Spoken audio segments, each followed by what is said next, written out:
political পাৰ্টিৰ মেনিফেষ্টত কেতিয়াও ভূপেন হাজৰিকা জুবিন গাৰ্গ এইবিলাক উল্লেখ কৰিব নালাগে এইটো কংগ্ৰেছক আজি এডভাইস দিয়া মানুহ নাই কাৰণে এইবিলাক হৈছে আৰু কংগ্ৰেছৰ মানৱেন্দ্ৰ শৰ্মা কমপ্লেক্সতো চাবচোন ডাঙৰ কৰি জুবিন গাৰ্গৰ ফটো এখন থৈ দিছে তাত কাৰ ফটো থব লাগিছিল তৰুণ গগৈৰ ফটো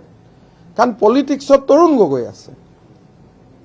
কাৰ ফটো থব লাগিছিল হিতেশ্বৰ শইকীয়াৰ ফটো কাৰ ফটো থব লাগিছিল গোপীনাথ বৰদলৈৰ ফটো পলিটিক্সৰ মানুহ তেওঁলোকে জুবিন গাৰ্গৰ ফটোখন তাত থৈ দিছে ডাঙৰ কৰি তাৰমানে গোটেই ইস্যুটোৱে আছিল যে কংগ্ৰেছৰ ভোট নাই জুবিনৰ ভোট লাগে আমাক তেওঁলোকে কি বুজাইছিল যে আমাৰ ভোটটোত নাই গতিকে জুবিন অনুৰাগীসকলে আমাক ভোট দিয়ক হয়নে নহয় তেওঁলোকে ইলেকশ্যনৰ আগতেই স্বীকাৰ কৰি ললে যে কংগ্ৰেছৰ ভোটটোত নাই আমাৰ ভোট নাই আমি হাৰিম গতিকে জুবিন অনুৰাগীৰ ভোটখিনি আমাক দিয়ক এটা জুবিন অনুৰাগীটো ময়ো পঢ়ো বিজেপিৰ মানুহবিলাকতো জুবিন অনুৰাগী ম্যাক্সিমাম জুবিন অনুৰাগী কোন বিজেপিত থকা মানুহবিলাকে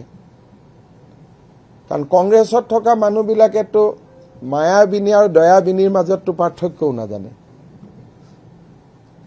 গতিকে কংগ্ৰেছৰ জুবিন অনুৰাগীখিনি হল দয়াবিনী জুবিন অনুৰাগী আৰু বিজেপিৰ জুবিন অনুৰাগীখিনি হল মায়াবিনীৰ জুবিন অনুৰাগী সেইকাৰণে তেওঁলোকে কলেইটো বিজেপিৰ মানুহখিনিয়ে তেওঁলোকক ভোট দি নিদিয়ে তেওঁলোকৰ গোটেই বস্তুটোৱে ভুল আছিল সেইকাৰণে প্ৰথম দিনাই মই কৈছিলোঁ যে এইটো এটা পাপ হৈ আছে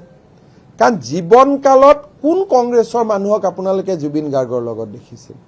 এইটোতো একদম এটা নিকৃষ্ট ৰাজনীতি চলি আছে নহয় যে জীয়াই থাকোতে জুবিনক গালি পাৰিলো মৰাৰ পিছত আমি জুবিনৰ অনুৰাগী হলো এইটোতো এটা বেয়া পলিটিক্স হৈ আছিলে নহয় এইটো আজিৰ পৰা শেষ হওক জুবিনে কৈ গল পলিটিক্স নকৰিবা বন্ধু তেওঁলোকে পলিটিক্স কৰি আছে সেইকাৰণে জুবিনৰ জেনুইন অনুৰাগীখিনিয়েও এইবাৰ তেওঁলোকক ভোট নিদিলে মোৰ যিটো এছেছমেণ্ট ভুল শুদ্ধ আপোনালোকে জানে